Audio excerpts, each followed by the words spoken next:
గణేశాయ నమః, గాయత్రీదేవ్యే నమః, మహాసరస్వత్యే నమః, మాతాపితృభ్యో నమః. ముందుగా ప్రేక్షక వీక్షణ మహాశీలందరికీ కూడా నమస్కారం. శని త్రయోదశి రాబోతోంది. ఎప్పుడు? జూన్ 27వ తారీఖున శనివారం రోజున.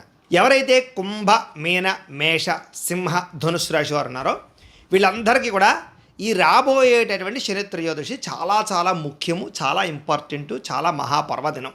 ఎందుకంటే ఈ 5 రాశుల వారు కూడా ఈ ఏలినాటి శని వల్ల కానీ, అష్టమ శని వల్ల కానీ, అర్ధాష్టమ శని వల్ల కానీ చాలా ఇబ్బందులు పడుతున్నారు. కుంభమేన మేషరాశి వారికి ఏలినాటి శని నడుస్తుంటే, సింహరాశి వారికి అష్టమ శని, ధనుస్సు రాశి వారికి అర్ధాష్టమ శని నడుస్తుంది. ఈ కారణంగా వీళ్ళకి ఎన్నో రకాల ఈతి బాధలు, ఇబ్బందులు అనుభవిస్తూ ఉన్నారు ఆల్రెడీ. అయితే ఎలాంటి ఈతి బాధలు, ఇబ్బందులు అనుభవిస్తున్నారయ్యా వీళ్ళందరూ ఈ కారణంగా అంటే కనుక చాలామందికి జీవితంలో ఆరోగ్య సమస్యలు, ముఖ్యంగా మనశ్శాంతి లేకపోవడం, చేసేది కలిసి రాకపోవడం, కుటుంబ కలహాలు, ఆర్థిక ఇబ్బందులు, అనవసరమైన తగాదాలు, చేసే పని కలిసి రావకపోవడము, నిద్ర లేకపోవడము, నిద్ర పట్టకపోవడం లాంటివి, మెంటల్ టెన్షన్లు అధికమైపోవడము, అలాగే ఏం చేద్దామన్నా పనులన్నీ జాప్యం, అవకాశాలేమో చివరిదాకా వచ్చి చేజారిపోతుండడం, ఇలాంటి సమస్యలన్నీ కూడా ఏలినాటి శని వల్ల, శని దోషాల వల్ల కలుగుతూ ఉంటాయి. అంతేనా అంటే కాదు.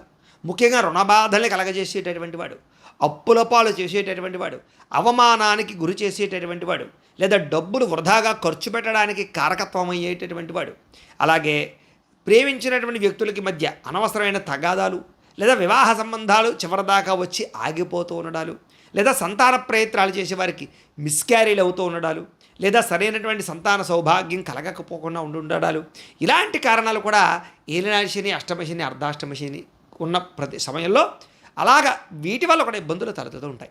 అంతేనా అంటే కాదు. వాహన ప్రమాదాలు కానీ, యాక్సిడెంట్లు అవ్వడం కానీ, శస్త్రచికిత్సలు కానీ, లేదా దీర్ఘకాలిక రోగాలు లేని వారికి చాలామందికి ఏంటంటే ఈ అష్టమ శని, అర్ధాష్టమ శని, ఏలినాటి శని నడుస్తున్నప్పుడే దీర్ఘకాలిక రోగాలు ఎంటర్ అవుతూ ఉంటాయి, లేదా పడిపోదాలు, దెబ్బలు తగిలించుకోవడాలు, శస్త్రచికిత్సలు కారణం అవుతూ ఉంటాయి. కాబట్టి ఇలాంటి పెద్ద పెద్ద సమస్యలకి ఈ ఏలినాటి శని కారణం అవుతుంటుంది. అంతేకాదు, చాలామంది విదేశాలు వెళ్ళాలనుకుంటే చివరిదాకా వచ్చి వీసాలు రిజెక్ట్ అవ్వడాలా, లేదా విదేశాల్లో ఉన్న వారికి ఉద్యోగ సమస్యలతోటి, లేదా ఉద్యోగాలు పోవడాలు, లేదా బిక్కుమంటూ ఉద్యోగాలు చేయడాలు, ఎప్పుడు పోతుందా, ఎప్పుడు తీసేస్తారా అని చెప్పి బాధపడుతూ ఉండడాలు, టెన్షన్ పడుతూ ఉండడాలు, వేరే మంచి ఉద్యోగాల కోసం వెతుక్కుంటూ ఉంటే రాకపోతూ ఉండడాలు, ఇలాంటి సమస్యలకు కూడా గురి చేస్తూ ఉంటాడు. అక్కడ విదేశాలనే కాదు, ఇక్కడ కూడా ఉద్యోగపరంగా లేనిపోని సమస్యలు ఇరుక్కోవడం, లేదా సమస్యలు ఇరుక్కుని ఉద్యోగాలు పోగొట్టుకోవడం, ముఖ్యంగా గవర్నమెంట్ ఉద్యోగస్తులకి చేసిన తప్పుకో, చేయని తప్పుకో సడన్గా విజిలెన్స్ వాళ్ళలో రకరకాల రైడుల్లోనూ ఇంకొక కారణం చేత ఇరుక్కుపోవడాలు, ఐటీ దాడులు జరగడాలు, ముఖ్యంగా వ్యాపారస్తులకి. తద్వారా ఏంటంటే ఎక్కువగా సమస్యలు, కోర్టు కేసులు, పోలీస్ కేసులు ఇరుక్కునే అవకాశాలు, ఆస్తి వివాదాలు కలగజేసే అవకాశాలు కూడా ఈ ఏలినాటి శని, అష్టమ శని, అర్ధాష్టమ శని చూపిస్తుంది. అంటే కనుక ఇది సామాన్యమైనటువంటి దోషం కాదు, చాలా ఇబ్బంది పెడుతూ ఉండేటటువంటి దోషాలుగా మనం చూడొచ్చు. అంతేకాదు, ఇంట్లో భార్యాభర్తల మధ్య గొడవలు, పిల్లల మాట వినకపోవడం, డబ్బు వచ్చినట్టు ఖర్చు అయిపోవడం మంచి నెలలాగా, అలాగే ఏంటంటే తప్పనిసరి పరిస్థితులు అప్పులు చేస్తే అవి తీరకపోవడం, ఈఎంఐలు, క్రెడిట్ కార్డులు కట్టలేకపోవడం, దుబారా వస్తువులు కొనడం, నమ్మక ద్రోహాలు, షూరిటీ సంతకాలు పెట్టి మోసపోతూ ఉండాలి, దానికోసం అనవసరమైన వాటికి తగాదాలకి కోర్టులు అంబడి తిరుగుతుండాలి, లేదా ఎవడో చేసిన తప్పుకి పోలీస్ కేసుల ద్వారా, రకరకాల కేసుల ద్వారా ఇరుక్కోవడాలు, ఇలాగేంటంటే సమస్యల వలయంలో పాడేసేటటువంటి, ఇబ్బంది పెట్టేటటువంటి పరిస్థితులు ముఖ్యంగా ఈ 5 రాశుల వరకు ఎక్కువగా కనపడుతూ ఉన్నాయి. ఇంచేత ఈ శని ప్రభావం వల్ల. అలా అని చెప్పి శని చాలా దుర్మార్గుడు, ఎప్పుడు వచ్చినా పాడు చేసేస్తాడు అనుకోవడానికి లేదు. ఎందుకంటే అదే శని కనుక యోగించాడా మళ్ళీ తిరిగి ఇలాంటి సమస్యలన్నింటి నుంచి మనల్ని బయటపడేయగలిగేవాడు కూడా ఆయనే. తొందరగా జీవిత స్థిరత్వాన్ని ఇచ్చేవాడు కూడా ఆయనే. శని ఏమిచ్చినా స్థిరత్వంగా, భారీగా, గ్రాండ్గా, పెద్దగా ఇస్తాడు. అందులో చూడండి, చాలామంది శని వెళ్ళిపోతూ జీవితాన్ని నిలబెట్టి వెళ్తాడు రా అని చెప్తుంటారు. కాబట్టి అలాంటి శని అనుకూలించాడా మళ్ళీ ఇలాంటి సమస్యలన్నింటి నుంచి పోగొట్టి జీవితంలో మంచి స్థాయికి తీసుకెళ్తాడు, సమస్త కోరికలు నెరవేరుస్తాడు, ఈతిబాధల నుంచి పోగొడతాడు.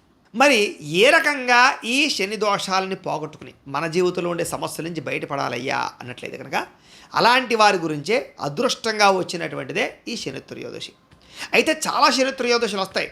వాటికి ఇప్పుడు రాబోయేటటువంటి 27వ తారీఖు వచ్చేటటువంటి శని త్రయోదశికి తేడా ఏమిటయ్యా అన్నట్టయితే కనుక ఈ శని త్రయోదశి శనీశ్వరునికి చాలా ప్రీతి కలిగినటువంటి శని త్రయోదశి. కారణం ఏంటి అంటే శనీశ్వరుడు జ్యేష్ఠమాసంలో అమావాస్య రోజున జన్మించాడు. అందుకని ఆయనకి జ్యేష్ఠమాసం అంటే చాలా ఇష్టం.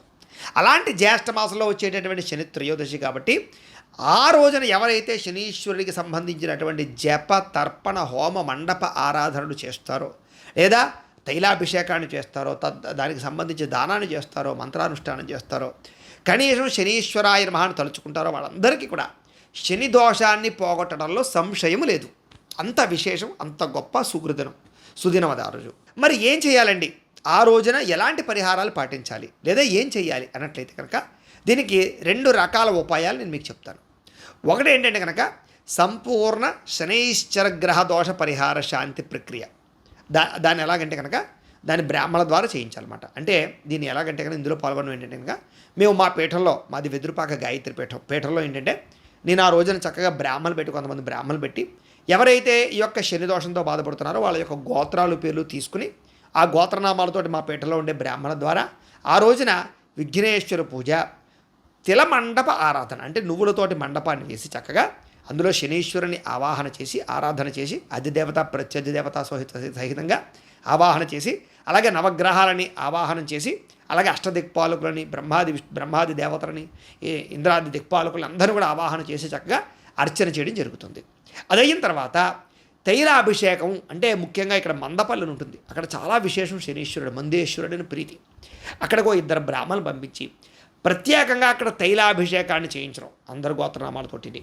అలాగే మళ్ళా పీఠంలో చక్కగా ఈ ఏదైతే శనీశ్వరుడికి సంబంధించినటువంటి మూలమంత్రం ఉంటుందో దానికి కొన్ని లక్షలు బ్రాహ్మణుల చేత జపం చేయించడం. అలాగే అది అయిపోయిన తర్వాత ఈ యొక్క తిలాతర్పణం అని ఉంటుంది, దాన్ని క్షీర తిలాతర్పణాన్ని ఆ రోజు ప్రత్యేకంగా చేయించడం జపం చేసిన సంఖ్యకి తగ్గ. అలాగే శనికి సంబంధించిన మూలమంత్రంతో, అలాగే నవగ్రహ మంత్రాలతోటి, అలాగే మిగతా అష్టదిక్పాలక మంత్రాలతోటి, అలాగే మృత్యుంజయ మంత్రంతో, రుద్రమంత్రాలతోటి కూడా హోమం చేయించడం జరుగుతుంది. హవనం అంటారు దాన్నే. అలాగే ఈ నువ్వులతోటి దానితోటి నవధాన్యాలతోటి కూడా ఆ రోజు ప్రత్యేకంగా హోమం చేయించడం జరుగుతుంది. చేసి అలాగే దానికి సంబంధించినటువంటి ఇలాంటి మాలలు ఉంటాయి, శనీశ్వరికి సంబంధించినటువంటి పూజలో ఇలాంటి మాలలు పెట్టి ఈ మాలల్ని ఎవరైతే పూజల్లో పాల్గొన్నారో వాళ్ళందరికీ కూడా ప్రసాదంతో పాటుగా పంపించడం జరుగుతుంది.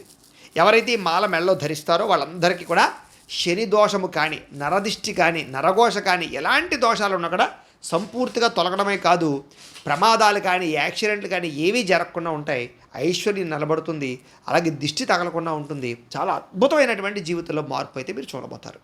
అంత శక్తి ఆ రోజు ఈ పూజలో పెట్టినటువంటి మాలకి సంతరించుకుంటుంది. కాబట్టి ఆ పవిత్రమైన మాలలు కూడా ఎవరైతే పూజ చేయించుకున్నారో వాళ్ళందరికీ కొరియర్ ద్వారా పంపించే ప్రయత్నం చేస్తామన్నమాట. అందుచేత ఈ కార్యక్రమంలో పాల్గొనాలని ఉద్దేశం ఉన్నటువంటి వారందరూ కూడా మీ గోత్రాలు, మీ పేర్లు, దాంతోపాటుగా మీ ఇంటి అడ్రస్, అలాగే మీరు ఏదైనా సమస్యలతో ఇబ్బంది పడుతూ ఉంటే కనుక ఆ సమస్యతో సహా మాకు వాట్సాప్ నెంబర్కి మెసేజ్ పెట్టండి, లేదా మాకు ఫోన్ చేసినా కూడా మేము చక్కగా మీ గోత్రాల పేర్లు రాసుకుంటాం. ఆ పూజలన్నీ పూర్తయిన తర్వాత మీరు పంపించినటువంటి అడ్రస్కి మేము ఈ ప్రసాదాలన్నీ కూడా కొరియర్ చేయిస్తాం. అంతేకాదు ఈ పూజకు సంబంధించినటువంటి వీడియో క్లిప్పులు కూడా మీకు వాట్సాప్ ద్వారా పూజ అయిన తర్వాత మీకు పంపించడం జరుగుతుంది, వాట్సాప్లో క్లిప్లు. తద్వారా ఏంటంటే కనుక వీటికి అయ్యేటటువంటి రుసుము దక్షిణ ఎంత అయ్యా అన్నట్లయితే కనుక 2,000 రూపాయలు మాత్రమే. అంటే సామాన్యులు కూడా ఇందులో పాల్గొనాలని ఉద్దేశంతో చాలా తృణప్రాయంగానే పెట్టడం జరిగింది. దీనివల్ల శాస్త్ర ప్రమాణంగా మనకి సంపూర్ణంగా శని దోషం తొలగడంలో సంశయం లేదు. ఈ పూజ అయిన తర్వాత ఖచ్చితంగా మీలో మార్పు అయితే గమనిస్తారు. సమస్య నుంచి బయటపడడం కానీ, లేదా తొందరగా పనులు జరగడం కానీ, ఆరోగ్యం బాగుపడడం కానీ, ఐశ్వర్యం కలగడం కానీ, రకరకాల ఏవైతే మీకు దోషాలు ఉన్నాయో అలాంటి దోషాలన్నీ సంపూర్తిగా తొలగి కోరికలు నెరవేరుతాయి. కాబట్టి ఎంత శక్తివంతమైన కార్యక్రమం మా పీఠంలో చేస్తున్నాం కాబట్టి ఖచ్చితంగా అందరూ మాత్రం ఈ అవకాశాలు మాత్రం దుర్వినియోగపరచుకోకండి. ఎందుకంటే మళ్ళీ ఎప్పుడు ఈ శని త్రయోదశి వస్తుందో తెలియదు. దాంతోపాటుగా జ్యేష్ఠ మాసంతో కూడుకున్న శని త్రయోదశి రావడం వచ్చే సంవత్సరం వస్తుందో లేదో తెలియదు, అరుదు. ఇది ఫస్ట్ పాయింట్. లేదు గురువుగారు, మేము అంత డబ్బులు ఖర్చు పెట్టలేమండి, మా వల్ల అవ్వదు, మేము సింపుల్గా ఏదైనా పరిహారాలు చేసుకుందాం అనుకుంటున్నాం, ఏదైనా సులువుగా ఉండే పరిహారాలు ఏదైనా చెప్పండి అన్నారనుకోండి. దానికి కూడా ఏంటంటే కనుక ఆ రోజున శని త్రయోదశి రోజున 27వ తారీఖున పొద్దున లేచి చక్కగా తలస్నానము చేసి మంచి బట్టలు కట్టుకుని మీకు దగ్గరలో ఉండేటటువంటి ఏదైనా నవగ్రహాలు ఉండే ఆలయం కనుక మీకు దగ్గరగా ఉంటే అక్కడికి వెళ్ళి చక్కగా 108 ప్రదక్షిణాలు కానీ, 27 కానీ, లేదా 11 ప్రదక్షిణాలు అయినా సరే మీ ఓపికను బట్టి చేయండి. చేస్తూ ఉత్తనే చేయకండి. నేను ఒక శ్లోకాన్ని చెప్తాను, ధ్యాన శ్లోకాన్ని, దాన్ని జపం చేసుకుంటూ దాన్ని పారాయణ చేసుకుంటూ చేయండి. ఏమిటా ధ్యాన శ్లోకం అంటే కనుక నీలాంజన సమాభాసం రవిపుత్రం యమాగ్రజం ఛాయామార్తాండ సంభూతం తం నమామి శనైశ్చరం. ఈ యొక్క ధ్యాన శ్లోకాన్ని చక్కగా తిరుగుతూ ప్రదక్షిణాలు చేస్తూ తలుచుకోండి. ఇంకా అవకాశం ఉంది, మీకు నువ్వుల నూనె దొరికితే కనుక ఓ 1/4 కేజీ నువ్వుల నూనె పట్టుకెళ్ళి అక్కడ జగ్గా ఆ యొక్క శనీశ్వరుడికి ఇప్పుడు నేను చెప్పినటువంటి ధ్యాన శ్లోకాన్ని చెబుతూ పోయండి. ఇంకా అవకాశం ఉంది, దానం ఇచ్చుకోవడం మంచిది. సాధారణంగా ప్రస్తుతం ఎవరికైనా నువ్వుల దానం ఇద్దామంటే నువ్వుల దానం పట్టుకునే బ్రాహ్మణుడు దొరకటం లేదు. నిజంగా మీకు దొరికారా అదృష్టం. అయితే ఎలా ఇవ్వాలి నువ్వుల దానాన్ని అంటే కనుక ఉత్తరేదో నువ్వులు బయటకెళ్ళేసి చేతిలో పెట్టేయడం కాదు. దానికి కూడా ఒక ప్రొసీజర్ ఉంది శాస్త్ర ప్రమాణంగా. ఎలాగంటే ఒక స్టీలు పళ్ళాన్ని కొత్తది కొనండి, దాని మీద నిండా బియ్యం పోయండి, పళ్ళెం నిండా. దాని మీద నలుపు రంగు జాకెట్ ముక్క కానీ లేదా తువ్వాలు కానీ వేసి దాని మీద ఒక తమలపాకు పెట్టండి. దాని మీద 19 గ్రాములు నువ్వులు వేయండి. అంటే కనీసం 2-3 చెంచాలు, అంతకన్నా ఎక్కువ కూడదు. నువ్వులు ఇన్నిస్తే అంత బంగారం కానీ అంత ధనం కానీ ఇవ్వాలి. అంత ఇవ్వలేం కదా మనం. అంచేత 19 గ్రాములు నువ్వులు పెట్టి వేసి బెల్లం మొక్క, ఓ పావు కేజీ బెల్లం మొక్క పెట్టండి దాని పక్కన. అలాగే వాసం మేక్ కానీ ఇనప మేక్ కానీ పెట్టండి. పెట్టకపోయినా పర్లేదు, ఎందుకంటే అలాగే స్టీల్ కంచం ఇస్తాం కదా. అలాగే తాంబూలం పెట్టండి. 3 తమలపాకులు పోక చెక్క పెట్టి విశేషంగా దక్షిణ అంటే కనీసం 500 రూపాయల కన్నా ఎక్కువ ఎంత ఇస్తే అంత మంచిది. ఎందుకంటే ఆ దోషం పట్టుకున్న బ్రాహ్మణుడు ఆ దోషం పోగొట్టుకోవాలంటే 1,00,000 గాయత్రి జపం చేయాలి. అంటే కనీసం 10-15 రోజులు పడుతుంది వాడికి. కాబట్టి అంత ఎక్సర్సైజ్ వాడిని చేసుకోవాలి. కాబట్టి దానికి తగ్గ ఏదో తృణప్రాయంగా 50-25 ఇచ్చేసి వదిలించేసుకోవడం కాదు. తెలబ్రాహ్మడికి మనం ఎంత విశేషంగా దక్షిణిస్తే దోషం అంతలా పోతుంది. ఎందుకంటే ఆయన దోషం పోగొట్టుకోవాలి. కాబట్టి మన దోషం పట్టుకున్నాడు, ఆయన మన పాపం తీసుకుంటున్నాడు. అంచేత చూడండి, కావాలి ఎక్కడైనా సరే తెలబ్రాహ్మడు ఎక్కడ ఆరోగ్యంగా ఉండడు, మీకు ఎక్కడ ఐశ్వర్యం ఉండదు అతనికి. కారణం ఏంటి? మన పాపాలన్నీ మోస్తున్నాడు అతను. చాలా ఆయుష్ క్షీణించిపోతుంది. చూడండి, కావాలంటే ఎవరైనా ఎంక్వైరీ చేసుకోండి, లేకపోతే ఏదైనా దానికోసం ఏదైనా పరిశోధన చేసుకోండి. మీరు ఎక్కడ తెలబ్రాహ్మడు చూసుకోండి. అంటే అలా అని అందరూ కాదు, కొంతమంది ఏం చేస్తారంటే తపస్సు చేసుకుంటారు, గాయత్రి జపం చేసుకుంటారు. తెల్లదానం పుచ్చుకున్నా కూడా ఇంట్లో రోజు గాయత్రి జపం చేసుకుంటారు. అలాంటి వాళ్ళకి ఏం అవ్వదు. కానీ ఒకవేళ తీసుకుని జపం చేసుకోలేని వాళ్ళు కొంతమంది ఉంటారు. అలాంటి వాళ్ళు చూడండి, ఆ దోషం వల్ల పాడైపోతుంది. అంటే మన దోషం వాడికి వెళుతుందా లేదా అనడానికి ప్రత్యక్ష నిదర్శనాలు ఇవన్నీ కూడా. అంచేత మనం అలా మన దోషం పట్టుకునే బ్రాహ్మణ్ణి ఖచ్చితంగా విశేషంగా గౌరవించాలి. కాబట్టి ఆయన కనుక కుదిరితే పంచుల చాప్ ఏముంటే పంచుల చాప్ పెట్టి, స్వయంపాకం ఉంటే స్వయంపాకం కూడా ఇచ్చి విశేషం దక్షిణ తాంబూలాలు ఇవ్వండి. తద్వారా ఆ దోషం చాలా శాతం మీకు పోతుంది. లేదా ఆల్రెడీ మా పీఠంలో అయితే కనుక మీకు దానికి సంబంధించి తిలాహోమాలు అవి చేస్తాం కాబట్టి తద్వారా కూడా మీకు దానం ఇవ్వకపోయినా ఆ ఫలితం వస్తుంది. కానీ అవకాశం ఉంటే ఇలా చేసుకోండి. ఇంకా అద్భుతమైనటువంటి ఉపాయం ఏమిటయ్యా అన్నట్లయితే కనుక నువ్వుల నూనె ఉంటుంది. ఆ నువ్వుల నూనెతో కనీసం దీపారాధన చేయండి, లేదా చిమ్మిల నైవేద్యం పెట్టండి. ఇలాంటివన్నీ చేస్తూ చక్కగా ఆ రోజు కనుక ఏకభుక్తం అంటే మధ్యాహ్నం భోజనం రాత్రి టిఫిన్ కానీ, లేదా రాత్రి భోజనం మధ్యాహ్నం టిఫిన్ చేసి కానీ అది చేయొచ్చు. లేదు ఉండలేకపోయాను అనుకోండి, పొద్దున టిఫిన్ చేసేయండి, మధ్యాహ్నం మామూలుగా టిఫిన్ చేసేయండి, రాత్రి భోజనం చేయండి. ఇలాగ ఏ రకంగానైతేనే ఏకభుక్తం అంటే ఒక్కసారి అన్నం పదార్థం తినడం. ఇలాగా ఆ రోజున ఇలాంటి వ్యవహారం చేసుకుని మీకు కనీసం నవగ్రహాల ఆలయాలు ఎక్కడ దొరకలేదనుకోండి, కనీసం శివాలయానికి వెళ్ళైనా సరే ఆ రోజు దండం పెట్టుకోండి.